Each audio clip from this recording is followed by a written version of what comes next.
இந்த உடன்படிக்கையில் இந்த 4 பகுதிகள் சொன்னேன் அல்லவா? அப்பம்பிடுதல், வார்த்தைப்படுதல், திருச்சபை கட்டுதல், செயலில் காட்டுதல் என்று இருக்கிறது அல்லவா?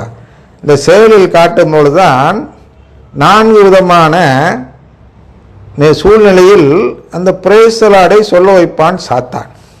இந்த நாளை சொன்ன அது எப்படிங்கிறத சொல்லலை, அதனால் இப்போ சொல்கிறேன். ஒன்று மறதின்னு பார்த்தோம், ஒன்று வெக்கம்னு பார்த்தோம், ஒன்று பயன் பார்த்தோம், அப்புறம் சினம்னு பார்த்தோம்.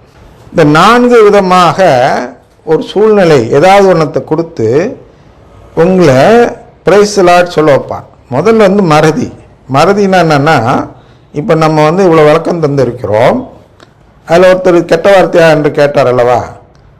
அவருக்கு ஒரு 2-3 நாள் கழித்து இதுக்கான விளக்கம் மறந்து விட்டால் அவர் மீண்டும் தன்னை அறியாமல் பிரைஸ்லாட் சொல்லிவிடுவார்.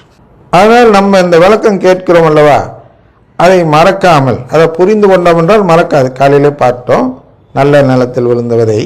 அப்போ புரிந்து கொள்வோம் என்றால் மறக்காது, அவர் புரிந்து கொண்டவராக மாறிவிடுகிறார் என்று வைத்துக்கொள்வோம். அப்போ அடுத்து என்ன பண்ணுவான்? ஒரு சூழ்நிலை உருவாக்குவான்.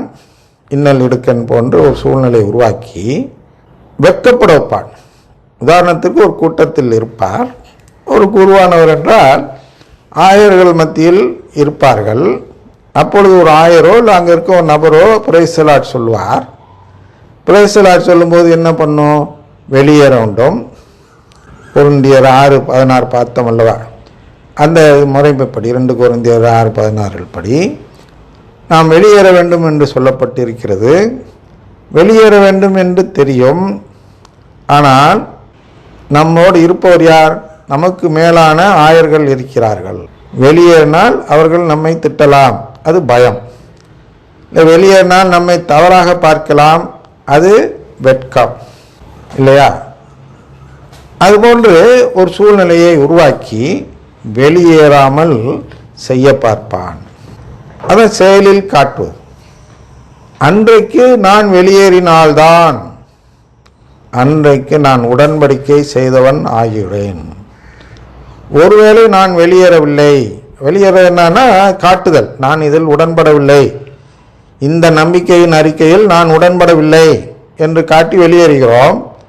அப்படி வெளியேறாமல் அந்த நம்பிக்கையை சேர்ந்தவன் நான் என்று காட்டிவிட்டால் என்ன நடக்கிறது? அவர் தானாக நம்மை வெளியேற்றுகிறார் திருச்சபையிலிருந்து. அதான் எக்ஸ்கம்யூனிகேஷன் அப்படின்னு பார்க்கிறோம். எனவே வெளியேற்றப்பட்டவராக இருப்பதால் அதன் பின் வரக்கூடிய எந்த திருப்பலியில் நீங்கள் நன்மை வாங்கினாலும் அது உடன்படிக்கையாகவே மாறாது. இதுதான் சாத்தானுடைய வேலை. நல்லா புரிஞ்சுங்க. பிரைஸ்லாட் சொல்றதில்ல என்ன கெட்ட வார்த்தையான்னு கேட்டதில்லை. இல்லை, உங்கள் வாழ்நாள் எல்லாம் உங்களுடைய உடன்படிக்கை செல்லவில்லை என்று சொல்லிவிடுவான். அதனால் இந்த உடன்படிக்கையை செல்லாமல் செய்து விடுகிறான். ஏதோ ஒரு 4 இதில் ஏதோ ஒன்றத்தை வச்சு மிரட்டி வெளியேறாமல் செய்து நாம் திருச்சபையை சேராதவர் என்று ஆக்கிவிட்டு எக்ஸ்கம்யூனிகேஷன் மூலம் அதன் பிறகு நாம் என்னதான் திருப்பலி கண்டு நன்மை வாங்கினாலும் அது உடன்படிக்கையாக மாறாது என்ற நிலைப்பாட்டை எடுக்க வைக்கிறான்.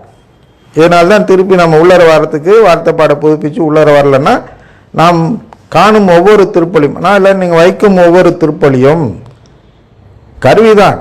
அந்த திருப்பலி செல்லும், ஆனால் அது உங்களுக்கு உடன்படிக்கையாகாது. மக்களுக்கு காணும் மக்களுக்கு செல்லும், ஆனால் அது வைக்கக்கூடிய குருக்களுக்கு அதனால் பலன் இல்லாமல் போய்விடும். இனி நாளை தொடர்வோம். தந்தை மகன் தூயாவின் பேராலே ஆமென்.